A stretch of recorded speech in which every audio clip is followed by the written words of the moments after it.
Believe me, that's what you did. First of all, thank you. Thank you, Steve Comby, for the great work that you do, and this Labor Fest, and this union, as I've already mentioned.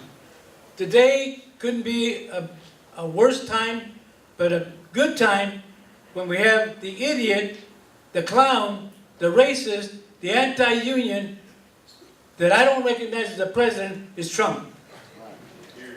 To organize.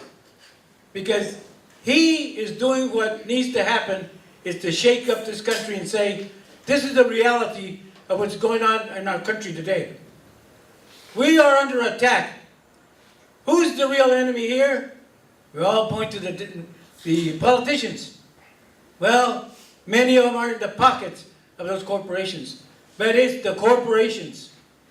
Those are the corporations that are the evil behind everything they've done in order to come back and take back everything that you and many people before you and the people that we saw in the history are the people that died, were assassinated and killed.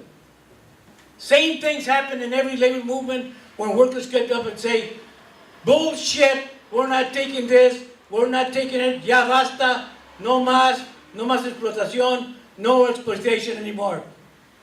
And what do? They come back with their guns.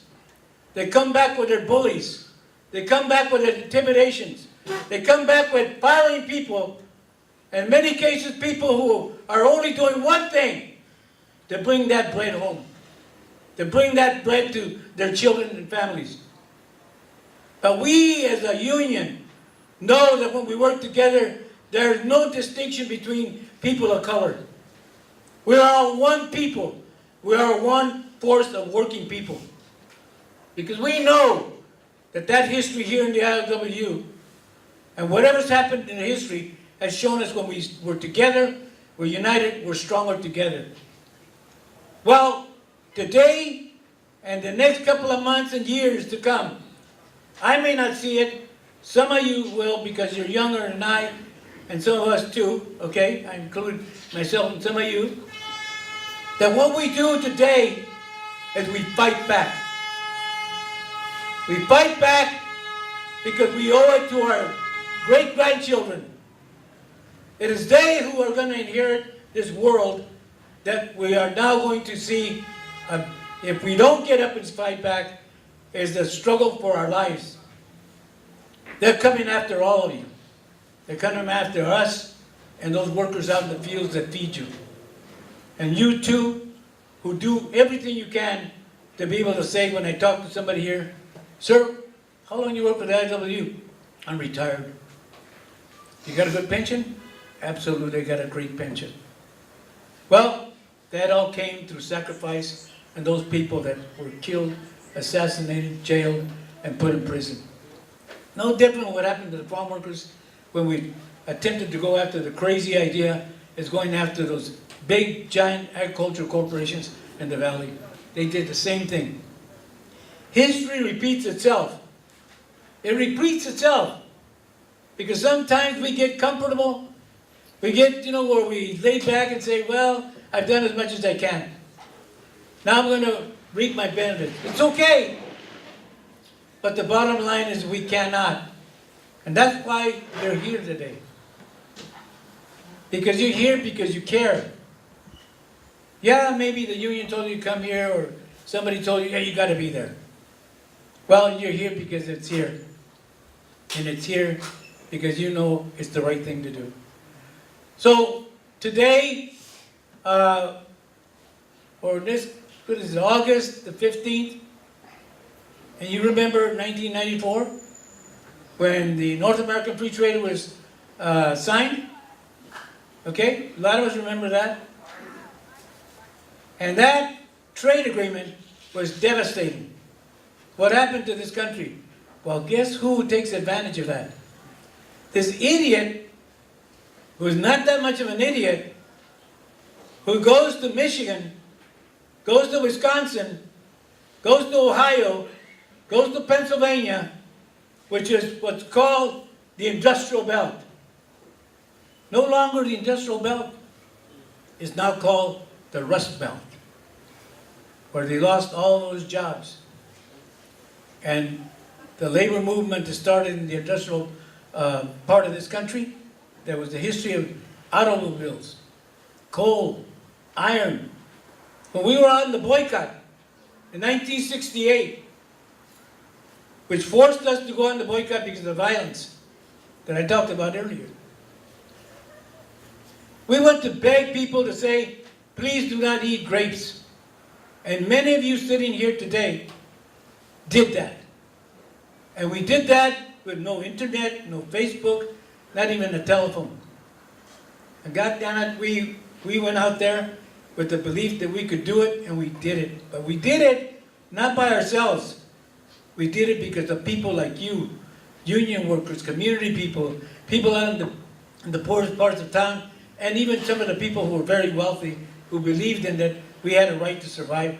Because every time they put that spoon to their mouth and eat that food, they'd have to remember who harvested that and where did it came from.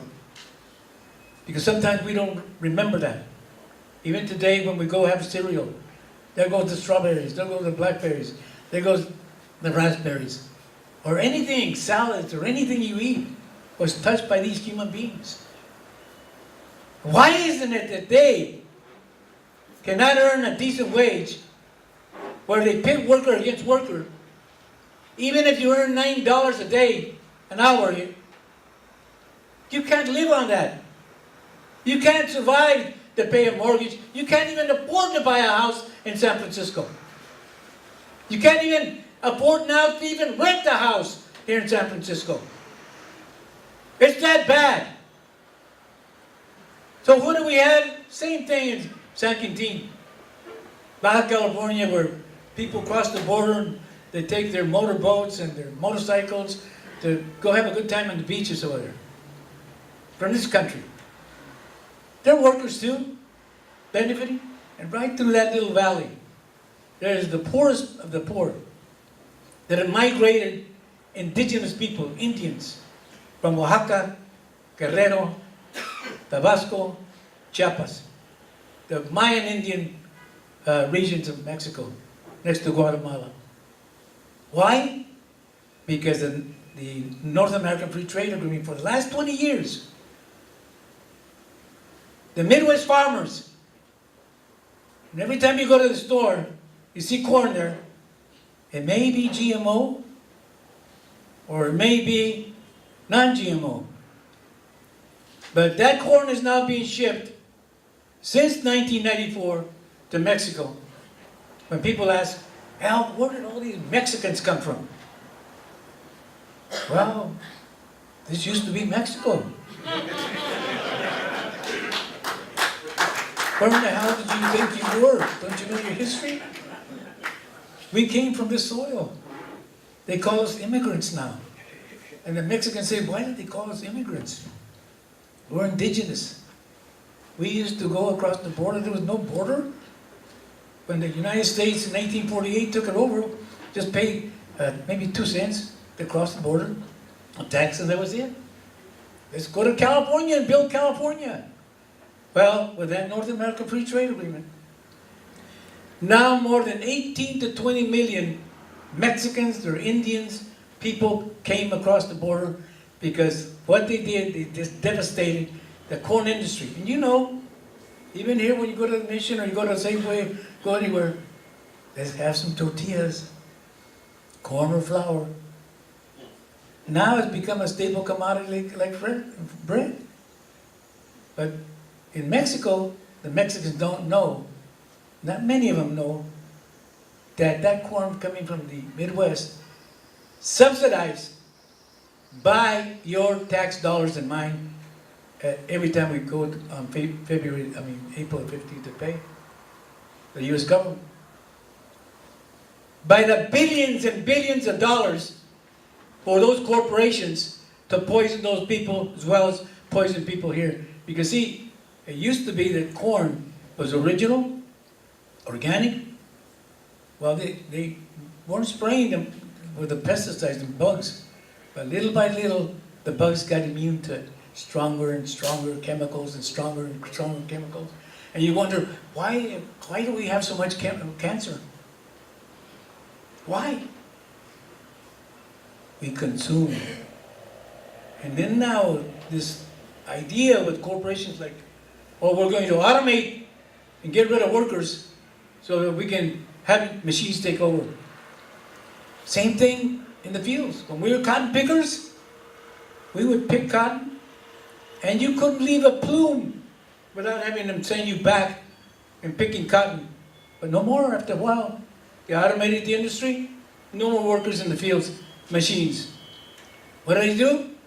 Wow, they have the good idea that we're going to take care of the cotton. So what they do now is spray the cotton, kill the plant, and what happens to the plant with the chemicals? It goes right to the seed. And what do you have in the end? When it's processed now, somebody got the bright idea, I'm going to make some money here.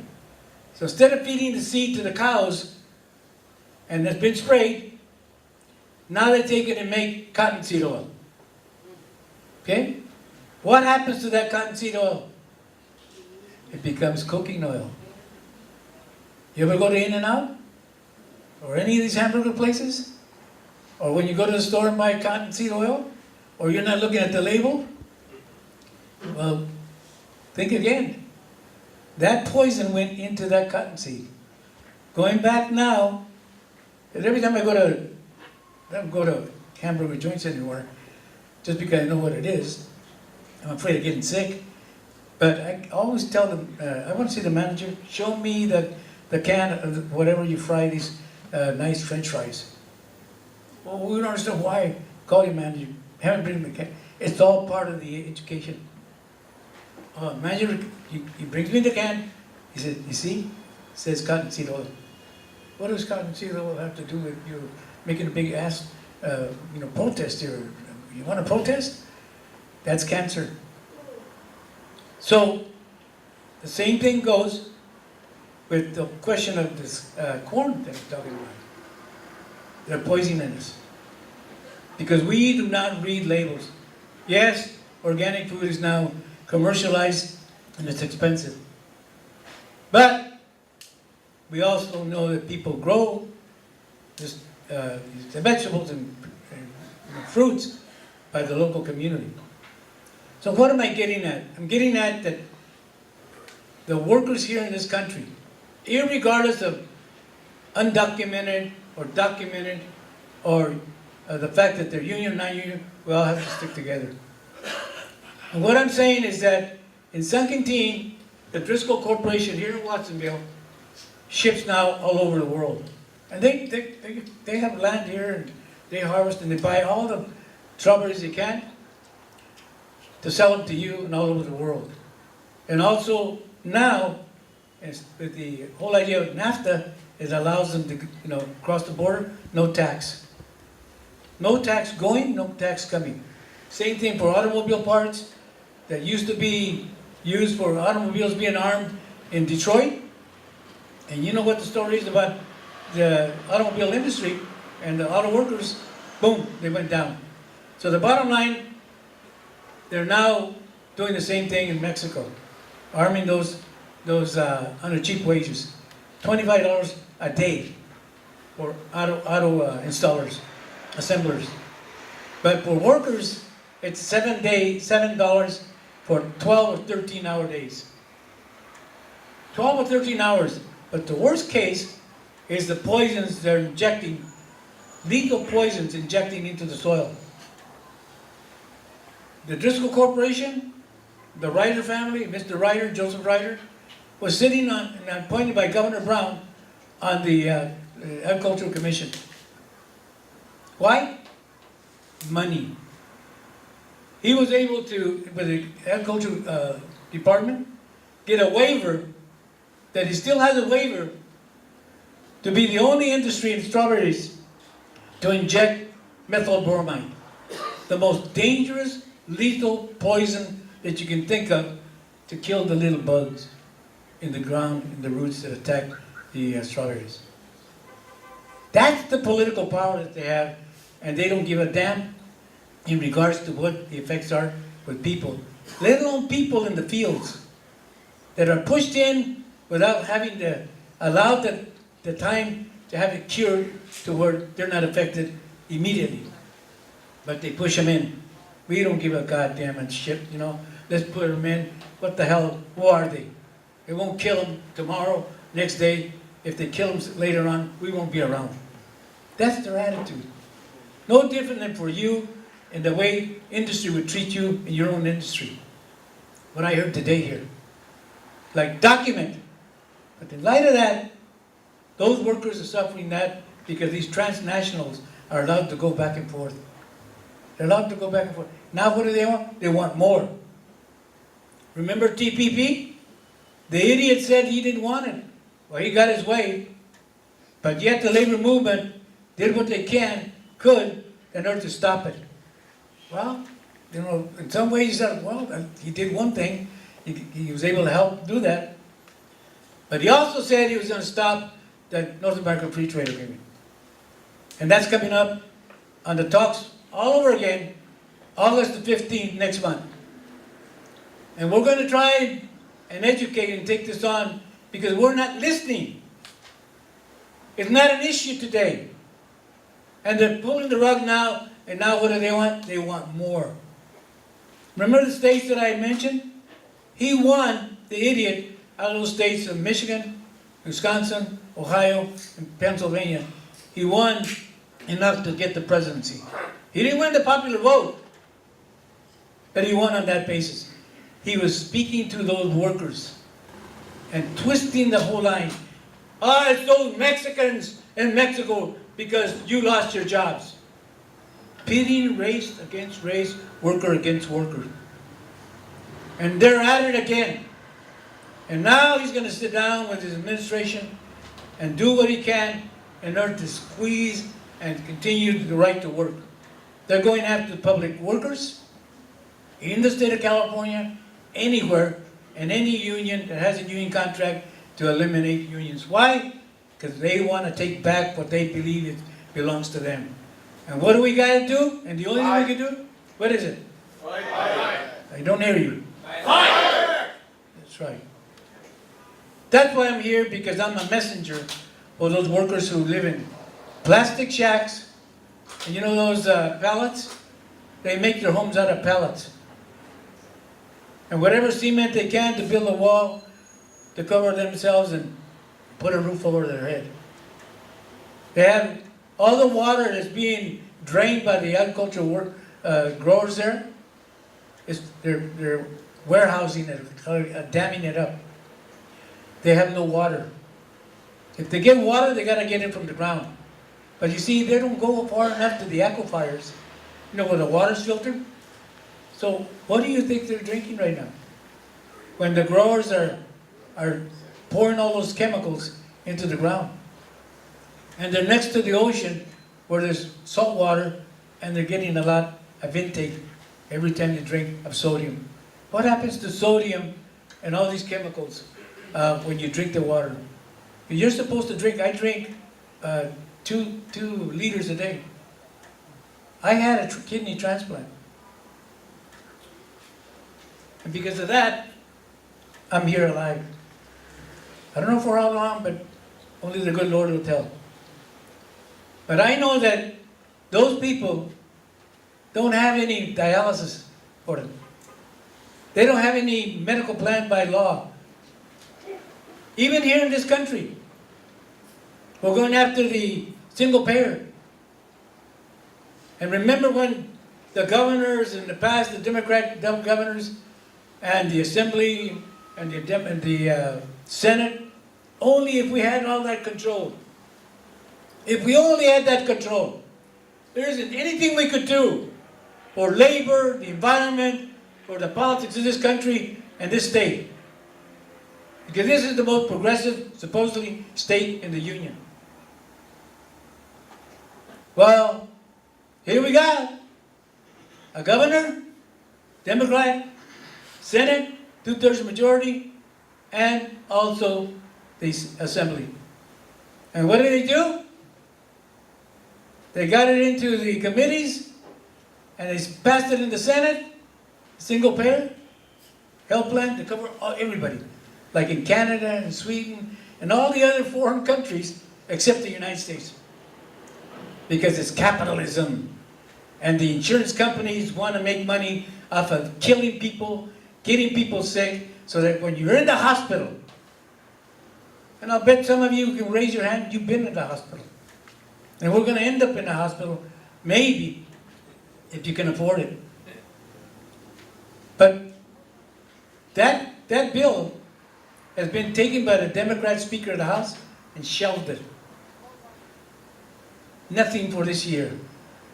I said, well, you son of a bitches. We're talking about life and death. And I'm giving you this example because it's important that we understand that if we don't fight back and these issues and we stand together with the international community, whether it's Mexico, Australia, France, or Italy, they're all workers being hit by the same thing. The capitalist system in this country and other countries have gone capitalist. Even in Mexico. Because in Mexico, they're doing the same thing to those workers. You know what the minimum wage is? 70 pesos. 18.5 per dollar ends up being a little less than just about $4 a day. Who's over there? 3,000 Walmarts in Mexico. 3,000 Costco's. 3,000 of all these commercial entities here, there. And what do they want? The corporations? They just privatize the oil. Mexico's oil. And not just in the territory of Mexico, in the Gulf of Mexico. You want to ask what's happening to the environment? Well, we feel it. So guess what's going to happen when the oil corporations start to really dig into the Gulf? And these so-called Mexican environmental rules? Absolutely not. There's no such thing as the rule of law in Mexico. If you are arrested, beaten up like the Mexican workers in San Quintin, purely fighting for the rights to have $12 or $13 a day. Imagine that. I even hate to say it that Al Rojas is helping them fight for at least $20 a day. When it's $15 an hour, minutes to cross that border from San Diego to Tijuana, that they're only hours away. It's more expensive in Mexico than Mexicans that can cross the border shop in the United States. What do we do? What do I do? When they say, Al, can you help us? Oh shit, I'm going to be 80, man. What the hell am I doing getting involved with you guys? But I couldn't help it. And I talked to many of my union brothers and sisters all over the country. What do you think? We got no choice. It's about international solidarity. An injury to one is an injury to all. And the day that they have a struggle there, or we have a struggle here, we can go to them. Join us in that struggle. Because there's no way we're going to win because of globalization. And I mentioned, the TPP, they're not done yet. They're coming back. And what you're seeing here with automation here is a good education to all the members here in this union. That all of you become organizers. We're all organizers. And we do the same thing out in the communities. But we join forces in that. I want to thank the president of the union here. I just met him today. And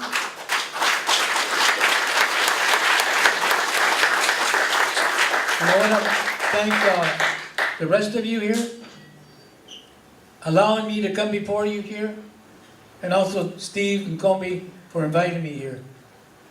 I really appreciate it. And I think what's happening here is, what we need to do is immerse ourselves in this struggles. And I'm asking you all to come the 15th, and I talked to your president. We're going to be talking. He's invited me to come before the executive committee. I I'm gonna travel a little bit to send the word out, but we're hoping for an action on the 15th or 16th? 16th of August. We're here in this city. We can go two things. We can go over to the Safeway right across the street. I think there's a Safeway right across the street. And we take it over. Okay? We go inside. We say, we're shoppers. We're consumers. We have a complaint. We buy here.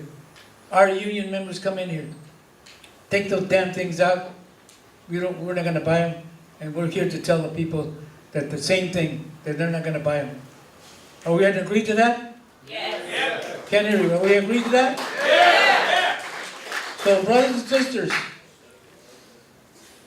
I just want to say that hopefully when we go, and I'm sure we're going to get it, because the San Francisco Central Labor Council here supported our Driscoll boycott, and I'm sure that the ILWU, who has been profound in the struggles that we saw today in the international community, but I'll never forget,